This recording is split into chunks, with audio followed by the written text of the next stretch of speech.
Metropolitan university හදාගෙන ඒ වගේම psychology සම්බන්ධයෙන් හයර් ඩිප්ලෝමාවක් කියන ඒ වගේම විවිධ ස්ථානවල විවිධ ආයතනයන් වල සයිකොලොජි සම්බන්ධයෙන් මනෝවිද්‍යාත්මක සම්බන්ධයෙන් උපදේශන සේවාවක් සපයන අපේ නැගී එන තාරකාවක් කිව්වොත් නිවැරදි.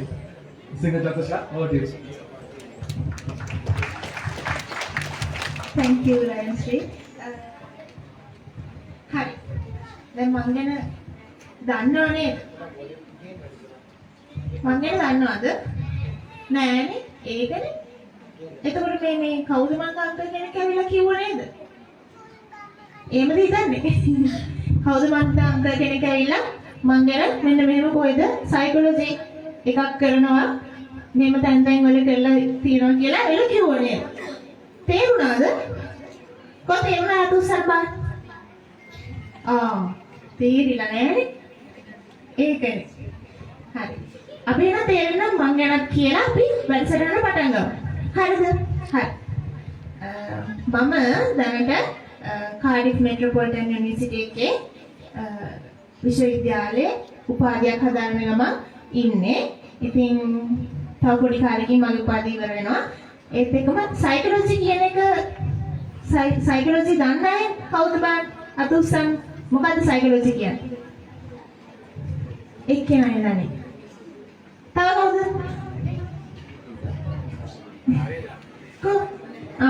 ලොකු අයියලා කියලා අයියෝ පණ නෑ වගේ. කෝ අත උස්සන්නකෝ. කෝ උඩට උස්සමු. මොකද්ද සයිකොලොජි කියන්නේ? අපි මයික් එකේ යමුද? අයියෝ. හරි කමන්නේ. මොකද්ද සයිකොලොජි කියන්නේ? කෙනෙක් කියන්න බෑ. මනෝ විද්‍යාව. හරි. ඔන්න ඕක තමයි සරලව මනෝ විද්‍යාව සයිකොලොජි කියන්නේ. හරිද? හරි. දැන් ඔයාලා දන්නවා ඔයාලට මොකක්ද ආවේ? මොනවද උනේ ඔයාලට? දිට්ඨ ආව නේද? දිට්ඨ කියන්නේ මොකක්ද? සුලි කුණාටුව. ඊට පස්සේ ගම් වතුරාව නේද?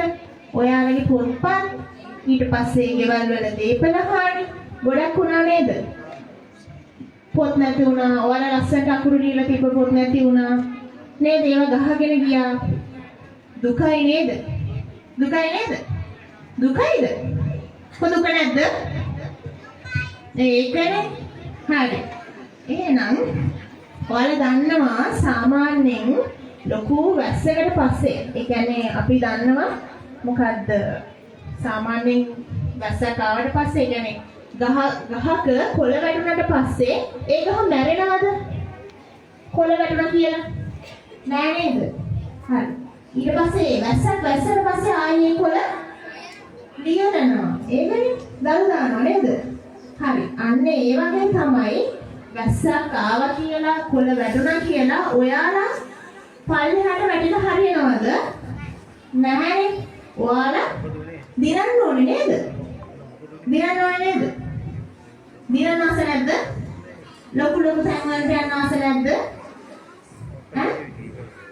කොහොමද? සද්ද ආසයි. ඒකනේ. ඒකින්ද ඔයාලගේ මම පොඩි වැඩසටහනක් කරනවා ක්‍රියාකාරකම් වගේ. කරන්න කැමතිද?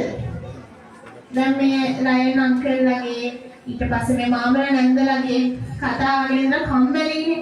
කම්මැලිද? ඔව්ලු. ඒකනේ. එනම් පොඩ වැඩසටහනක් ක්‍රියාකාරකම් වගේ කරමුද? කැමති අතුස්සන් බං. හැමෝම කැමති ඉපදෙන්නේ කැමති නැහැ කමන්නේ. ඒගොල්ලෝ සහභාගී වෙන්නකෝ. හරි. අපි මල් බාල අපුරිය දින පටන් ගමුද? මල් බාල අපුරිය ගන්න. ලස්සන. මොනේ මම 1 2 3 ගම පටන් ගන්නවා. 1 2 3. ආයි පාර. හරි. දැන් ඔයාලා ඉන්නව නේද දකුණු පැත්තේ වම් පැත්තේ යාළුවෝ. අද හම්බෙච්ච අය වෙන්න පුළුවන්. නැත්නම් කලින් දන්න අය වෙන්න පුළුවන්. කවුරු හරි කමන්නේ. ඔයාලගේ දකුණු පැත්තේ ඉන්න යාළුවා දිහා බලන්න. බලලා hina වෙන්න. බොස් ගාරිනායි. හරි. අය වම් පැත්තේ ඉන්න යාළුවා දිහා බලලා hina වෙන්න. කො දකුණු අත උස්සන්න ඉස්සෙල්ල දකුණ වම ගන්නෑ. දකුණු පැත්තේ යාළුවා දිහා බලන්න ඕනේ එකයි. හරි බැලුවා. hina වුණා. ඊට පස්සේ වම් පැත්තේ යාළුවා දිහා බැලුවා. hina වුණා. ෂෝකිනාවක් මිනිහ කෑනවා. හරි. දැන් මේ යාළුවා දිහා බලලා ඔය වම් පැත්තේ ඉන්න යාළුවා දිහා බලලා යාළුවාගේ මුලින් ඉස්සර තට්ටුවක් දාලා කියන්න බලන්න. එහෙම ගහන්න එපා ඉතින්. පවුනේ. හරි. හිමීට සුටි තට්ටුවක් දාලා කියන්න යාළුවේ මම ඔයත් එක්ක හැමදාම ඉන්නවා. එයාගේ වම් පැත්තේ ඉන්න යාළුවා ගෑනම වෙන මොන වෙන්නේ? පිළිමිලා වෙන්නේ නේද? ඒකනේ මම මේ අර මේසෙ දිහා බැලුවම මතක් වුණේ. අතර මේසෙත් ඉන්නවා. කමන්නේ ගෑනමක් වුණත් කමන්නේ පිළිමිලා වෙයි කියලා මම ඔත් එක හඳුනා දුන්නා කියලා. හරි. එහෙම නෙමෙයි. බය වෙන්න එපා. ඔයාලට මොන දේ ආවත් අපි ඔයත් එක්ක ඉන්නවා කියන එක යාළුවට දැනෙන්න දෙන්න ඕන. සහ තමන් තේරුම් ගන්න ඕනේ තමන්ට තමන් ඉන්නවා කියන එක. තේරුණාද? දැන් හැමෝම ඉස්සත් වෙන්න. පටු දැම්මටි. හරි. දැන් මම අර කිව්ව නේද ගහකට අපි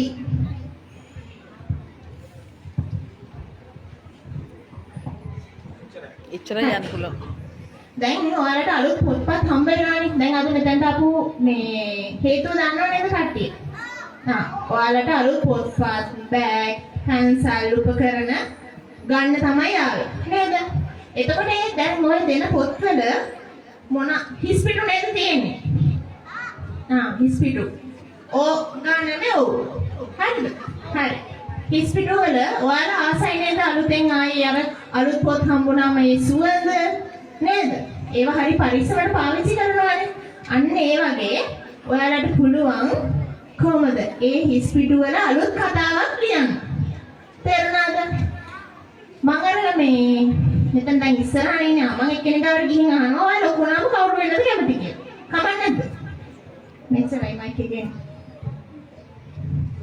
හරි. පුතා කියන්න බෑ. ඔය ලොකුනාම කවුරු වෙන්නද ඉන්නේ? දැන් කී වසරද ඉන්නේ? 6 වසර. ලොකුනාම කවුරු වෙන්නද ඉන්නේ? ડોක්ටර් කෙනෙක්. ડોක්ටර් කෙනෙක් වෙන මොනවද කරන්න ඕනේ? දන්න විදිහට කියන්න. ඉගෙන ගන්න සහ පාඩම් කරන්න. හරි. දෙකම එකයි. හරි.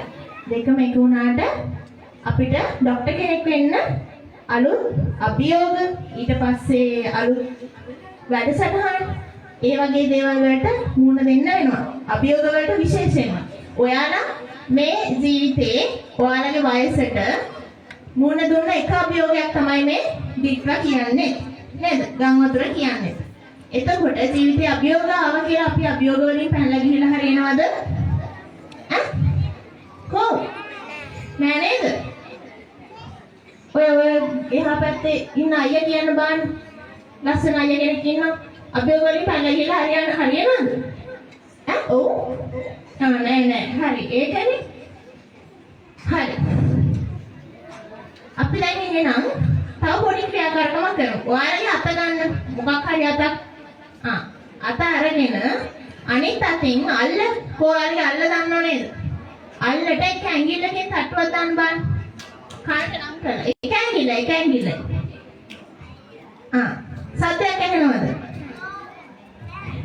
ඊට පස්සේ ඇඟිලි දෙකකින් තට්ටුවක් දාන්න බලන්න අල්ලට. දැන් ඇඟිලි තුනකින් තට්ටුවක් දාන්න බලන්න. 4කින් 5කින් සද්දේ වැඩිනේ මාන සැරයි. ඒ වගේ නේද වැස්ස ආවේ? ඒකනේ. ඉතින් වැස්ස ආවට කොච්චර වුණත් කොච්චර හයියෙන් වැස්සත් අන්තිමට ඒක මොනවද වෙන්නේ? නතර වෙනවා නේද? දිගටම තියන්නේ නේද? ඒකනේ. අන්න ඒ වගේ තමන්ගේ ජීවිතේට කොච්චර ප්‍රශ්න ආවත් කොයිම වෙලේක හරි ඒක නතර වෙන අවස්ථාවක් එනවා. එහෙම නේද? නෙමෙයි. ඔව්. හරි.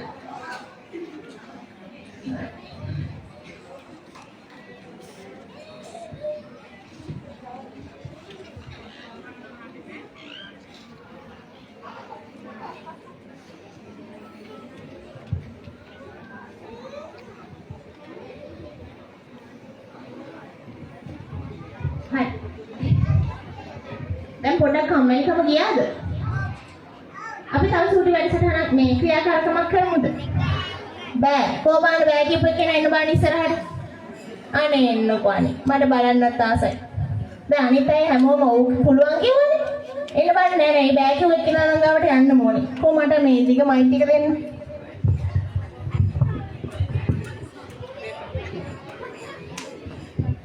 හරි. ඔන්න මම ළඟට එනවා. කමන්නේ නේද? හරි. කොබාන බෑ කියපු කෙනා. මේ ඉන්නවා කියලාත් පෙන්නනවා මාර යාළුවෝ.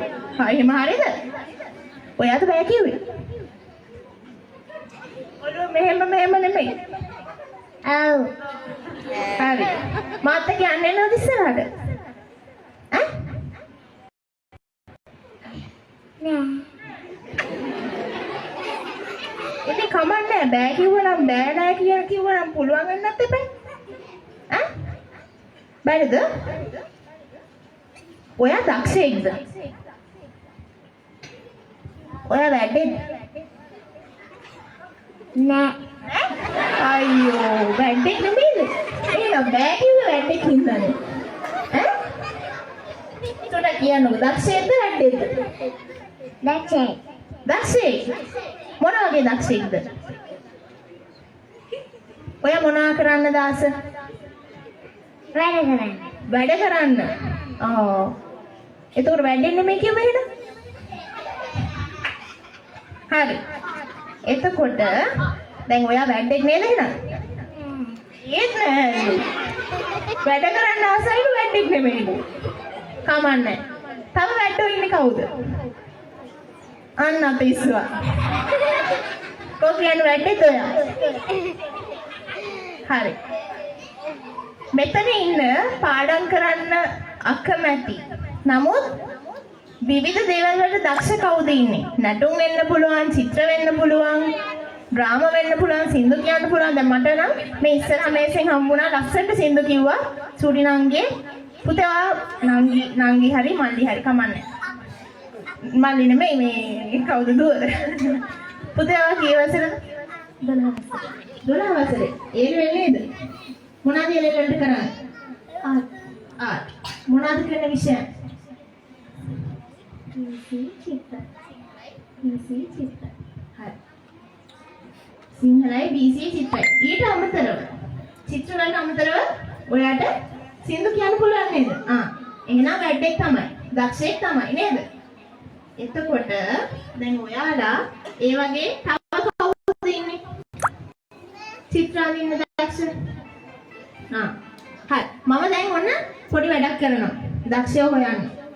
හරිද? ඔයාලගේ අත් දෙක අරගෙන සමනලෙක් වගේ මෙන්න මෙහෙම පපුවට තියාගන්න. සමනලු දන්නව නේද? ලොකු අයලා ඉතින් ඒක වැරදියට ගන්න එපා එහෙම කිව්වා කියලා.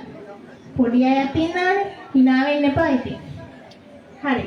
ලස්සනට මල් වලට වහන ලස්සන සමනලු ඉන්නවා. පපුවට තියාගන්න අත් දෙක.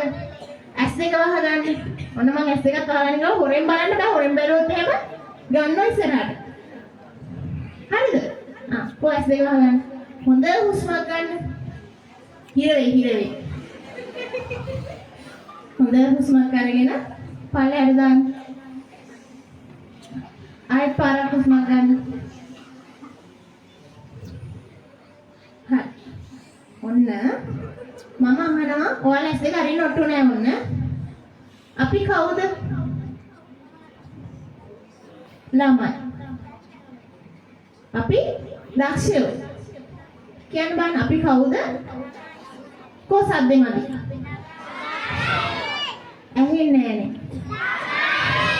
නෑනේ. ළමයි උනාට අපි දක්ෂයෝ. කියන්න බෑනේ. අපි දක්ෂයෝ කියලා කියන්නේ. තව හයියෙන්. අයියෙන් කියන්නේ. තවත් හයියෙන්. අපි මොනවද කරන්නේ? අපි දිනනවා. මොකද්ද? අපි දිනනවා. දුවනවා නෙමෙයි දිනනවා. මොනවාද අපි? දිනනවා. කො තව හයියෙන්. තව හයියෙන් ඕනේ. තව හයියෙන්. නියමයි. හරි. දැන් ඔයගොල්ලෝ S2 වහගෙන ඔහොම මම හිතන්න ඔයාලා දකිනවා ලස්සන මල් වත්තා නේද? ගම් වතුර වලින් පස්සේ පස් වලින් අර ඔයගොල්ලෝ දැන් ගෙවල් එහෙම හොදනවානේ නේද? සෝදලා දැන් ලස්සනට ආයි ගෙවල් තිබ්බා වගේම තියෙනවා නේද?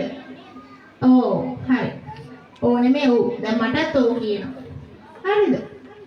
ඔන්න ඒ ගෙවල් වලින් ඒව මඩ වෙලා විනාශ වෙලා වගේ තිබ්බ දේවල් ඔයගොල්ලෝ අම්මටයි තාත්තට උදව් කරලා ඔයාලගේ යාළුවොත් එක්ක එකතු වෙලා ඒව අස්පස් කරලා ඔයාලා ඊළඟ දවසේ නැගිටිනකොට ලස්සන මල් වත්තක් එක්ක ඔන්න මේ හිතේ මවා ගන්න ඕනේ. තේරුණාද?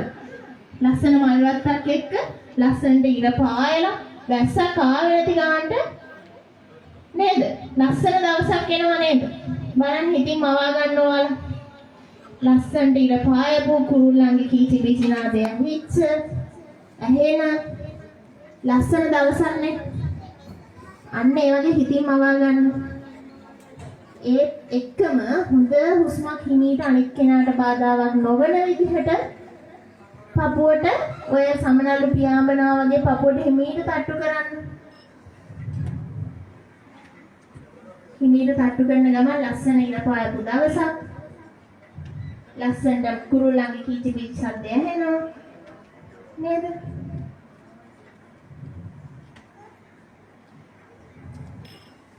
අපි මේ සෙල්ලම් කරා වගේ විහිළු කරා වගේ ජීවිතේ කියන්නේ වැටුණ තනින් නැගිටලා hina වෙලා යන්න ඕනේ ගමනක්. තේරුණාද? ඔයාලගේ අතට අද හම්බෙන පොත්වල ලියන හැම අකුරකම ඔයාලගේ අනාගතේ ලොකු මිනිස්සු කරනවා. ඔයාලා තනි වෙලා නැහැ. ඔයාලට ඕනේ වෙලාවක අපිත් එක්ක කතා කරන්න ඕනේ කෙනෙක් ඉන්නවා නම් මගේ නම්බරය වුණත් අරගෙන යන්න පුළුවන්. හරිද? එහෙම නම්බරේ දෙන්නේ නැහැ. හැබැයි මම දෙනවා. ඉතින් ඔයාලා කියන්නේ තාම චූටි දුවලා පුතාලා. ඔයාලට යන්න තියෙන දුර ගොඩාක් දුරයි. තේරුණාද? අද දවසේ ඔයාලා කොච්චර ප්‍රශ්න වලට මුහුණ දුන්නාද ඔයාලගේ පුංචි වයසට පුංචි ළමයි විදිහට ඔයාලගේ ජීවිතේට ලොකු බාධක මොන දේවල් ආවත් ගැණු ළමෙක් හෝ වේවා පිරිමි ළමෙක් හෝ වේවා මොන දේවල් හම්බුණත් මොන බාධක ආවත් තමන්ගේ ගමන තමන් යන්න ඕනේ. එහෙම නේද? ඔව්. දැන් අර හිමීට S2 අරින්නකො මම ඔයාලට කතාවක් කියන්න. හරි. ලස්සන ඉරේලිය පායපු මේ මල් වත්තක් දැක්කද? මම එක්කෙනකින් අහන මොන වගේ මල් වත්තක්ද කියන්න බලනවා දැක්කේ. එච්චරයි.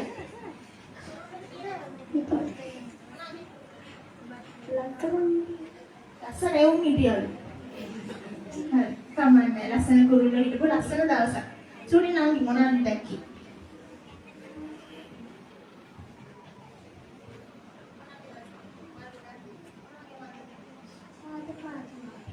පාට මල්. අන්න පාට මල් තිබ්බලු. පාට මල්. මොකද්ද? ඔයාලගේ ලෝකේ පාට වලින් පාට කරන්න ඔයාලටම තමයි පුළුවන්. අම්මා තාත්තා ඉඳලා ඔයාලට දෙන්නේ එකට ශක්තියක් විතර. නේද? එහෙම නේද? හරි. ඔයාලා දන්නවද ඒබ්‍රහම් ලින්කන් ගැන? කවුද ඒබ්‍රහම් ලින්කන්? මොකද මම අමුතු නමක් කිව්වා අනේ මන්දනේ. ලොකු අයියා දක්වන දන්නවද? තාම චූටි බබාලා චූටි නංගිලා මන්නා නම් දන්නේ නැතුව ඇති. ඒබ්‍රහම් ලින්කන් ගැන දන්නේ නැතු උස්සන්න බලන්න. දන්නවනේ උගල. දන්නේ? අයියෝ. ඒරල් කනක් දන්නවද ඒබ්‍රහම් ලින්කන් ගැන? hina වෙලා හරියන්නේ. හරි, කමන්නේ. ඔයාලා දන්නවද? එන්න බලන්න මෙතනට. දුවන. ඔය මදි. හරි. ඔයාගේ නම මොකද්ද පැටිය? දොලක්ෂණී නකුල. ඒබ්‍රහම් ලින්කන් කියන්නේ දන්නවද? මේ ඇමරිකාවේ හිටපු ජනාධිපති. ඇමරිකාවේ හිටපු ජනාධිපති කෙනෙක්. නියමයි. දැන් යාළුවෝ ලොකු අප්‍රසන්නයක්. හරි. යනවා. ඒබ්‍රහම් ලින්කන් කියන්නේ ඇමරිකාවේ හිටපු 16 වෙනි ජනාධිපතිවරයා. එයා ඉපදුනේ පුංචි දුප්පත් පවුලක. හරිම ලී කොට වලින් හදපු පුංචි දුප්පත් පැලක් වගේ ඔයාලට වගේ තියෙන ලස්සන ගියක් නෙමෙයි. යාලා ලී කොට වලින් හදපු පළක තමයි ජීවත් වුනේ. තේරුණාද? එයාට ඉගෙන ගන්න පොත්පත් තිබ්බේ නැහැ. ඒ කාලේ. මම වර්ෂ නම් මට මතක නැහැ. හැබැයි